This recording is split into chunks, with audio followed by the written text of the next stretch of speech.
Aujourd'hui, on va parler de cette petite Polo Saloon. Voilà, je suis sûr que pas beaucoup de gens la connaissent. Moi, qui suis pourtant depuis 20 ans dans la VV, j'avais jamais vu ce modèle. Je l'avais vu en 86C, en derby, mais jamais en 2F Saloon comme ça. Voilà les enfants, on va pas aller acheter du terrain. On part sur la route d'Arles. C'est blindé, il y a un monde de ouf. Donc on va essayer de trouver un endroit un peu plus calme.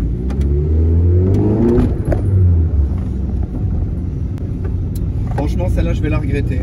J'espère que je vais réussir à acheter un autre projet qui me la fera oublier, mais difficile d'avoir plus fun, mais en même temps, bon voilà.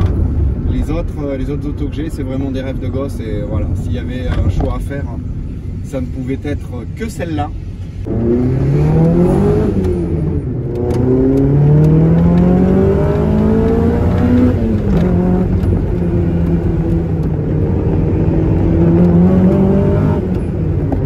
Alors vous allez voir comment la direction devient floue sur cette voiture dès qu'on écrase le train arrière. Il se trouve que la cinématique du train avant est catastrophique sur cette auto, et donc dès qu'on bouge un peu la hauteur des suspensions, et bien en fait ça joue sur l'ouverture ou la fermeture du train avant. Et sachant que celle-ci, pourtant en combiné fileté, quand on met la sauce, a tendance à bien s'écraser derrière, et bien en fait ça perturbe pas mal la direction. Donc par rapport à un train avant de Golf 2 qui est top, que moi je trouve top, là ça demande d'être concentré et de bien tenir son volant si on veut pas aller faire un tour sur la droite ou sur la gauche, quoi.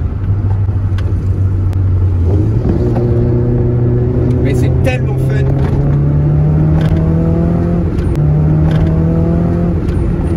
Franchement, c'est un avion, quoi.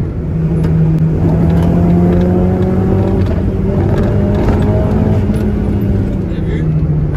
D'accélération à freinage, comment ça fait?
Donc c'est une Polo 2F, l'évolution de la 86C Derby qu'ils ont appelée 87C ou 2F. Celle-ci a l'identification sur la carte grise 87C. Petite auto sympa, hyper légère, 750 kg. Donc en tricorps. Pour le coup là un vrai coupé, pas comme pour les polos qui portaient le nom de coupé. Il y en a un qui a dû aller chier ici, il y a un morceau de PQ. Donc voilà l'intérieur avec le volant de G40, les sièges de G40, la banquette arrière, le haut de F, le bas de G40. Voilà.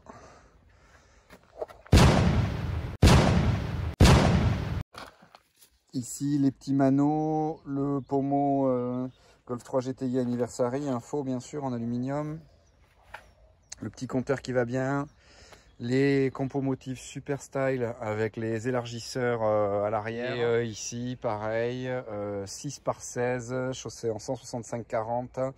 Amortisseur donc combiné fileté, donc c'est des jambes de force complètes qui ont été montées, donc ça coûte assez cher sur ce modèle. Ensuite il y a eu aussi un berceau tubulaire, un SGT Motorsport qui a été monté, qui descend donc très bas. Voilà, tout un berceau tubulaire ici avec les barres anti-roulis. On peut l'apercevoir, voilà, ici. Ça permet quand même de bien rigidifier la caisse. Ça reprend donc du coup les ancrages de triangle jusqu'au pied de porte. J'ai pris la décision de faire comme sur les Golf 2, gros pare-choc, de garder que la partie supérieure noire et peindre la partie inférieure. À l'arrière, partie supérieure noire. Toutes les baguettes, les extensions d'ailes ont été refaites, retexturées. Compliqué à trouver tout ça. Il me manquait une baguette de porte. Voilà, rétro pareil, version peinte des G, petit clignotant, donc les versions non transparentes, enfin non transparentes, non cristal on va dire. Toute la voiture a été démontée, repeinte. Bon, la partie la plus intéressante reste quand même sous le capot moteur. Donc un tout petit twin cam, donc code moteur AFH, ça vient d'une Polo 6N 16V, monté ici avec une boîte super courte. Il est quasiment en stock, juste décatalysé avec une ligne inox, une boîte à air ici de diesel pour que ça fasse bien stock et qu'on puisse reprendre les ancrages d'origine. On refait le faisceau moteur parce que c'était pas terrible. Voilà, de repeindre, même qu'être en coup de propre, repeindre ici toute la traverse, voilà, repeindre le cache culbuteur, tout nettoyer, remettre le cache, repeindre entièrement l'auto, la refaire voilà, propre, changer les roues, la rabaisser. Je vous montrerai une photo de comment elle était quand elle est arrivée, mais c'était loin d'être à mon goût.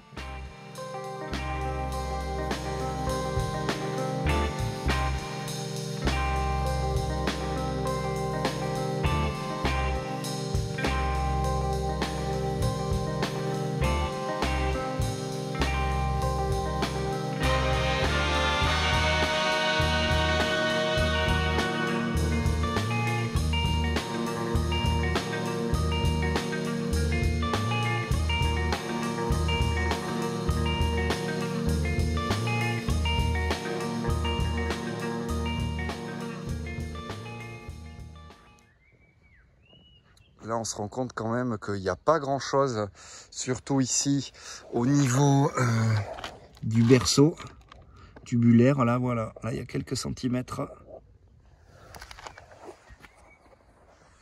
Donc, la ligne en inox avec la modification de la traverse devant. Voilà, qui part ici. Et on finit avec un silencieux sur mesure, fait par un chaudronnier. Voilà.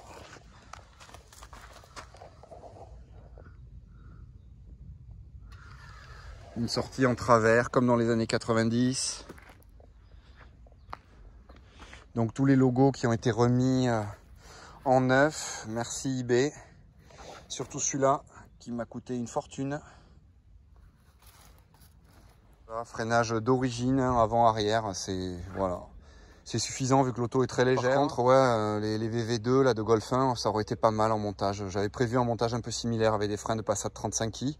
Mais bon, j'ai pas eu le temps de le faire. Ça sera Ça sera peut-être fait par le prochain. L'allumeur monté directement sur un des arbres à cam. Ça me rappelle un peu le SOP de ma 944 avec le moteur de Rothman. Tout ce qui est admission n'a pas été modifié. Il y a juste voilà, un filtre à air sport dans la boîte à air. Sinon sur le reste, j'ai pas voulu mettre de collecteur de 4 en 1 pour pas perdre non plus tout le couple et pas augmenter surtout le diamètre de la ligne. Une ligne dans un tout petit diamètre. 50 peut-être, je sais pas. Mais c'est pas au-delà de 50 en tout cas. Ça c'est bien fait parce que elle a gardé vraiment tout le couple de la Polo et sur une auto aussi légère. C'est vrai que c'est intéressant.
Voilà les cocos, la vidéo touche à sa fin, j'espère que ça vous a plu. On a maltraité la Polo, mais c'était pour la bonne cause. Franchement, cette voiture est géniale. J'espère que le prochain propriétaire saura en prendre soin comme j'en ai pris soin.